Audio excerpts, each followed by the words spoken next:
there are a lot of people who can go on carnivore, they can eat all the meat, they can eat all the dairy they like, and achieve the body of their dreams, see tremendous results. But do you think there is a percentage of people who do need to eliminate dairy almost entirely to get to their goal weight? 100%. Yeah. And I'm one of those. If I continued carnivore, but I added in the amount of dairy that I would like to consume every day, I would be 20 or 30 pounds heavier within 3 months, and it would not be muscle. Uh, it's very, and this is one thing I agree with the vegans on. There is no place, if we're being ancestrally appropriate here, there is no place for dairy in the diet of an adult human. And I'm sorry, this will make some people mad, but this includes raw dairy. This includes raw milk, raw cheese, raw kefir. Though I think the more you ferment dairy, the less inflammatory it is. Absolutely, I agree with that. But that does not make it healthy. It just makes it less bad. And so I think it's a large subset of people that they can include some dairy as long as they moderate that and limit the volume. They can do just fine. But there's a significant subset of people that need to realize dairy is for babies. It's not for adults. And to the degree with which you overconsume dairy, you're going to have higher levels of inflammation, higher levels of visceral fat, higher levels of decreased mental health. You're just not going to do as well. And this hurts a lot of people's feelings. And I'm sorry for that, but dairy is for babies. Another thing with dairy that I see that is often not discussed very often is the hormones that dairy contains, things like estrogen, things, those sorts of things. Many people talk about the effects that the carbohydrates have in the dairy and the inflammatory properties that come as a result of the pasteurization. But do you think that some of these hormones that are in dairy are affecting human health? Absolutely. Now, and also let's be very clear about this. When you say hormones in dairy, a lot of people think that you mean added hormones. And even the hormones that are added to the dairy cattle, the most common one is bovine growth hormone. It's a naturally occurring hormone. They just give the dairy cows higher doses of it, right? And so milk is full of hormones, even human milk. You hear there's a subset of people who are like, oh, colostrum is great. If you can find breast milk, that's great. No, that's also for babies. It is full of hormones that are in there for a specific reason, and the reason is to make you grow and gain weight. And so if somebody's an elite level bodybuilder, they might want to bulk up and then cut down. There might be a place for dairy in your diet because the hormones are definitely going to make you bulk up. That's what they're there for. But for people who are trying to get as lean as is healthy, and that's not too lean. There's a definition of what body fat percentage is in a healthy adult male and female. Dairy's not going to help you get that most of the time. If you're enjoying this interview and you want to see more carnivore related content like this, consider subscribing down below.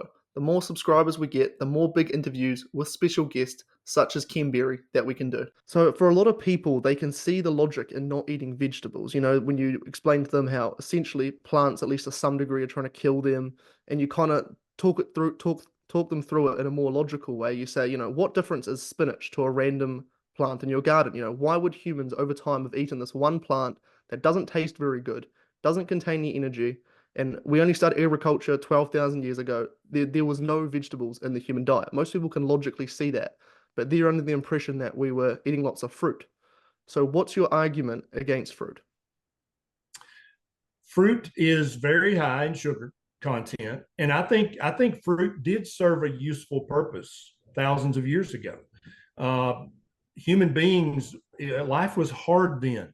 Okay, let's just say 50,000 years ago. No one had a refrigerator. No one had a deep freezer. No one had a pantry. You either killed it, brought it home, and ate it, or you starved to death.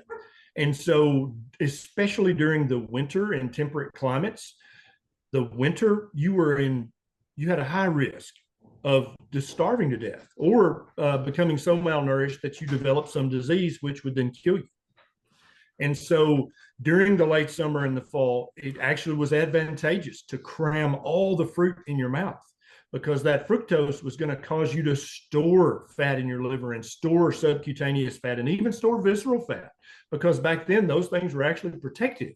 So then if there was a very harsh winter, you had reserves. You had tens of thousands or hundreds of thousands of calories of stored energy that you could get by, limp by, and make it until spring. A lot of people who don't live close to nature, they don't understand. They think as soon as spring gets here, oh man, there's fruit and vegetables and everything everywhere. No, that's not how it is. If anybody has tried to grow their own food, it's late summer before any food is that's edible to humans is ready. So the spring, early spring is just as dangerous as the dead of winter. You may not freeze to death, but there's also still nothing for a human being to eat. That's why we cram the fruit and the berries and the nuts in our mouth, because we were trying to put on 10 or 20 pounds of fat. That was insurance to get you through the winter.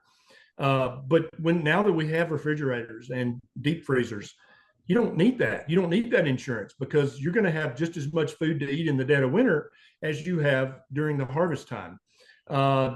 This is hard for some people to understand, but and a lot of people try to mimic the seasonality of eating. They're like, well, I'm going to eat a lot of fruit and vegetables, a lot of fruit and berries during the harvest season, because that's what our ancestors did, not realizing what was the strategy. Why were they doing that? They taste great, sure, but they were trying to gain fat. That's literally what they were trying to do, is put as much fat on as possible.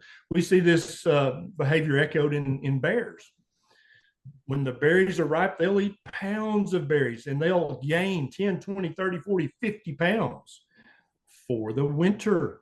They're not eating those berries because they contain some magical phytonutrient. They're not eating all the melons and the fruits because they contain some magical nutrition that's going to improve their health. They're trying to get fat so they don't starve to death over the winter. And I would opine that humans mimic that behavior, and that's what got them through many of a hard winter. But there's no benefit to eating lots of fruits and berries in your diet. There's no long-term benefit of that.